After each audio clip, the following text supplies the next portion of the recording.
Good morning, students. In the last lecture, we had discussed the concept of product mix. That means all information related to product, that is labeling, branding and packaging. In this lecture, we are going to discuss the concept of price mix. Price mix refers to product mix में क्या था कि जितने भी हमारे decisions थे, all the decision is related to product. In the price mix, all the decision which are concerned with the price fixation of any product or services is known as price mix. ठीक है, अब price से related जितने भी decisions लिए जाएंगे वो सब किसके अंदर आएंगे? प्राइस मिक्स के। अब प्राइस मिक्स में जब प्राइस फिक्स करते हैं तो हम क्या क्या देखते हैं? प्रोडक्ट, प्राइस ऑफ प्रोडक्ट की हमारा कितना कॉस्ट आया उस प्रोडक्ट में, डिसीजन रिगार्डिंग क्रेडिट सेल से रिगार्डिंग क्या डिसीजन होगा, कितना डिस्काउंट दिया जाएगा, डिस्काउंट हमारे, हम कितना कैश डिस्काउंट प्रोवाइड करा सकते हैं, कितना हम ट्रेड डिस्काउंट देंगे, तो ये सारे डिसीजंस हमारे लिए जाते हैं प्राइस मिक्स। दैट मीन्स कि all the decision related to price is known as price mix. अब प्राइस मिक्स में हमारे मेन कौन कौन से डिसीजंस इंक्लूड किए जाते हैं? सबसे फर्स्ट है determining of price of product और सर्विसेज। सबसे पहले हमें ये देखना है कि हमारे पर्टिकुलर प्रोडक्ट का कितना कॉस्ट आया है, उसकी सर्विसेज पे हमने टोटल कितना कॉस्ट इनकर्ड किया है। डिटरमाइनिंग द ट्रेड और कैश डिस्काउंट। अब जो प्रोडक्ट है हम उस पर कितना ट्रेड डिस्काउंट तो आप लोगों को पता है कि वो ऑलरेडी डिडक्ट करके दिया जाता है। कैश डिस्काउंट ये होता है कि कोई पर्सन अगर ऑन द स्पॉट हमें पूरी पेमेंट विद इन कैश में कर रहा है तो कितना डिस्काउंट देंगे। क्रेडिट पॉलिसी क्या होगी कि गुड्स को हम क्रेडिट में सेल करेंगे या फिर नहीं करेंगे, ठीक है ना, या अगर हम क्रेडिट में सेल करेंगे तो किन लोगों को करेंगे, ये सारे डिसीजन लिए जाते हैं। प्रोसीजर, अब फॉर एग्जाम्पल हमने क्रेडिट में सेल कर दिया है, तो क्रेडिट में सेल करने के बाद अगर वो पर्सन ने फॉर एग्जाम्पल 3 मंथ का टाइम लिया था, तो अगर वो विद इन 3 मंथ में पेमेंट नहीं देता तो क्या प्रोसीजर है? जैसे फर्स्ट है हम उसको टेलीफोनिकली इन्फॉर्म करेंगे, ठीक है, टेलीफोनिकली नहीं उसने रिप्लाई किया तो पर्सनली उससे मिलेंगे, ठीक है, पहले सेकंड पे हम उसको एक नोटिस भेजेंगे, नोटिस भी इग्नोर कर दिया, फिर पर्सनली मिलेंगे, फिर लास्ट में हम क्या करेंगे? कोई ना कोई अपना लीगल एक्शन लेंगे। दैट मीन्स कि प्रोसीजर कुछ भी हो सकता है, जरूरी नहीं है यही जो भी हमारा प्रोसीजर डिसाइड है कि अगर क्रेडिट में पेमेंट नहीं करता है तो ये सारी चीजें प्राइस मिक्स के टाइम डिसाइड की जाती हैं। अब price of goods and services are expressed in monetary terms. हर चीज का प्राइस अलग अलग होता है। जैसे फॉर एग्जाम्पल बेटा अगर आप स्कूल में आते हो, एजुकेशन के लिए पे करते हो तो उसको ट्यूशन फीस कहते हैं। आप किसी ट्रांसपोर्टेशन से कहीं बस से ट्रेन से जाते हो तो फेयर चार्जेस बोलते हैं। प्राइस फॉर अपार्टमेंट, जहाँ रह रहे हैं तो उसको हम क्या बोलते हैं? रेंट। और अगर प्राइस फॉर कोई एग्जीक्यूटिव जॉब है तो उसको सैलरी कहा जाता है। लेबर कोई वर्क करता है तो उसको क्या कहा जाता है? वेजेस। दैट मीन्स कि डिफरेंट प्राइस को डिफरेंट नेम से प्रोनाउंस किया जाता है। तो डिपेंड करता है जॉब, एजुकेशनल के लिए ट्यूशन फीस, ट्रांसपोर्टेशन के लिए फेयर, तो डिफरेंट नेम से उसको बुलाया जाता है। नेक्स्ट है कि factor determining fixation of price. अब प्राइस को फिक्स करने के लिए कुछ फैक्टर्स को लिया जाता है, तो वो फैक्टर्स हमारा सबसे मेन जो है वो प्रोडक्ट आता है कि प्रोडक्ट का हमारा कॉस्ट कितना है, ठीक है ना, प्रोडक्ट की कॉस्ट। क्योंकि कोई भी पर्सन अगर अपने प्रोडक्ट का प्राइस डिसाइड करेगा तो डेफिनेटली उस प्रोडक्ट का कॉस्ट तो लिया ही जाएगा कि उसको कॉस्ट, उसको बनाने में उसके लेबर, उसका मटेरियल, ओवरऑल कॉस्ट कितनी आई है, उसी के मार्जिन, उसी को कंसीडर करते हुए प्रोडक्ट का कॉस्ट डिसाइड किया जाएगा। Cost of product is the main component of price. This include the cost of producing, distributing and selling the product. No company can sell its product और service at less than the cost of product. Obviously कोई भी company क्या product को जितनी बनाने में cost आई है उससे लेस में तो सेल करेगी नहीं, डेफिनेटली उसमें अपना मार्जिन ऐड करके ही उस प्रोडक्ट को सेल करेगी। तो यही लिखा है कि no company can sell its product और service at less than the cost of product. ये तो श्योर है कि जितना भी कॉस्ट आया है उसमें अपने प्रॉफिट का मार्जिन ऐड करके कंपनी प्रोडक्ट को सेल करेगी। वो एक अलग चीज है, कुछ कंपनी प्रोडक्ट के लिए एक मार्जिनल अपना प्रॉफिट रखती है, कुछ बहुत ज्यादा रखती है, तो ये डिपेंड करता है कि किस तरह की कंपनी है। तो हम 3 टाइप्स की कॉस्ट को इंक्लूड करते हैं। सबसे पहले हमारा आता है फिक्स्ड कॉस्ट। फिक्स्ड कॉस्ट में जो हमारा बिल्कुल परमानेंट कॉस्ट रहता है, जैसे रेंट ऑफ बिल्डिंग है,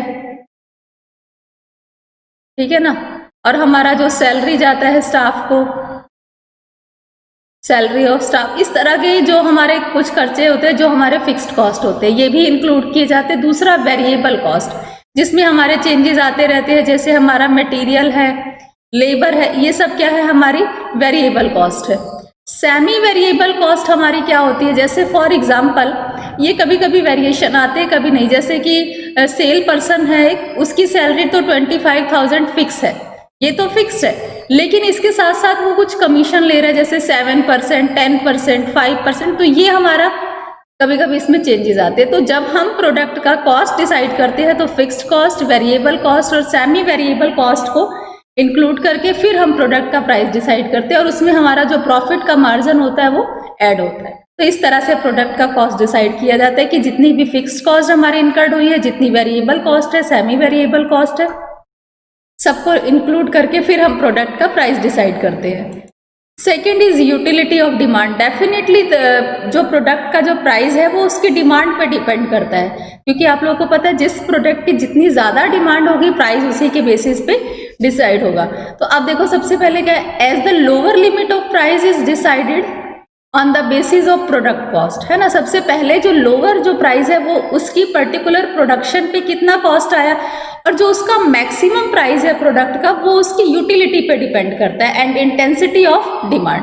डेफिनेटली जो लोअर प्राइस है, जो हम पहले प्राइस ले रहे हैं, सबसे पहले तो हम ये देखेंगे कि हमारा प्रोडक्ट पे ओवरऑल कितना कॉस्ट आया, फिर उसके साथ जब हम उसका अपर मोस्ट जो मैक्सिमम प्राइस सेट करेंगे, that depends on the utility and intensity of demand, ठीक है। उसके बाद as far as utility is concern, the buyer may be ready to pay up to the value of utility from the product. Definitely ये तो depend करता है कि उसके अकॉर्डिंग प्राइस बायर देने के लिए रेडी है या नहीं है।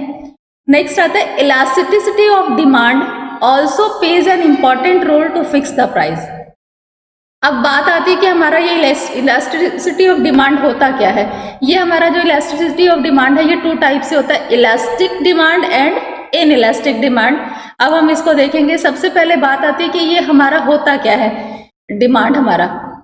तो सबसे पहले कि relative change in demand due to change in price. होता है ना कभी कभी जो प्राइस में अगर चेंजेस होगा तो हमारा डेफिनेटली डिमांड में चेंजेस होगा। तो इसको टू पार्ट्स में डिवाइड किया गया है, इलास्टिक डिमांड और इन इलास्टिक डिमांड।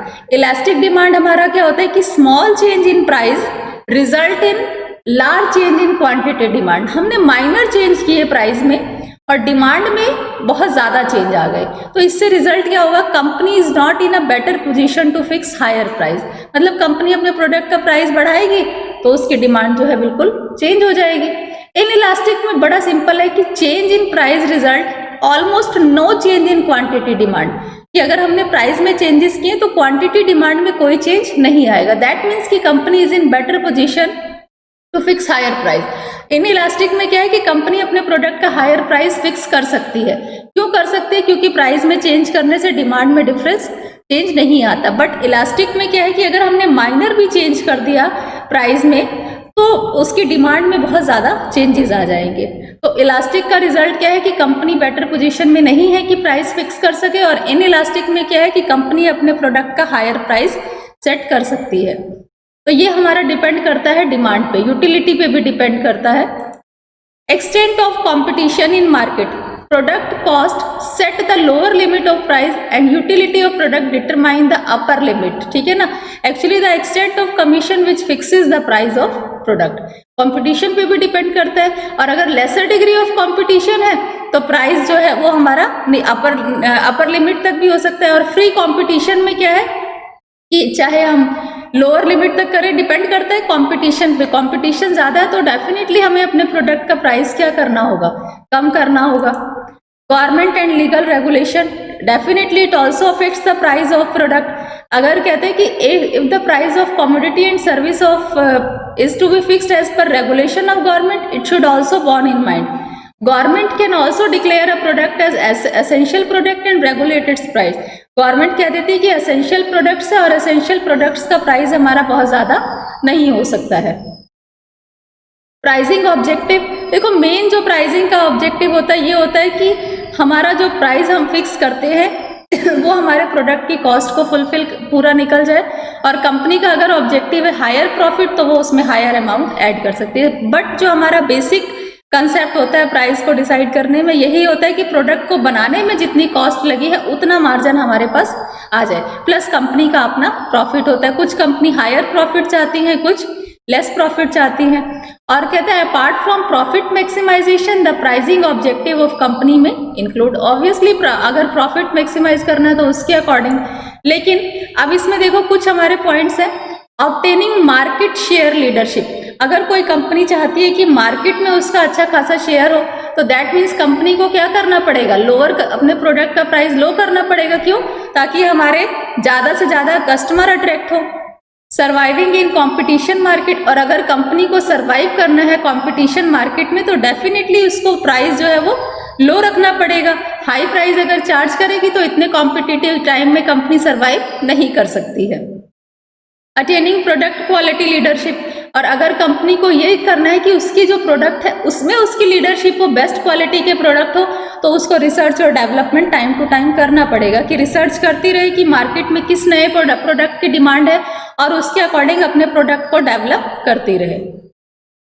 उसके बाद है मार्केटिंग मेथड यूज। प्राइस हमारे मार्केटिंग मेथड से भी इन्फ्लुएंस होते हैं, जैसे कि मिडल मैन का कमीशन देना है, या फिर हम क्या करते हैं कभी कभी आफ्टर सेल सर्विसेज प्रोवाइड करते हैं तो इसके भी प्राइस हमारे इसी में ऐड होते हैं। जैसे कभी कभी कंपनी कह देती है कि आपको 2 टाइम तक सर्विसेज फ्री मिलेगी, आपको आफ्टर सेल सर्विसेज मिलेगी, तो ये सारे प्राइस जो होते हैं ये हमारे प्रोडक्ट में पहले से ही यूज किए जाते हैं। तो that all are the factor that affect the price mix. Questions homework is totally based on lecture. You can easily attempt the homework. Hope so this lecture is clear to everyone. Thank you.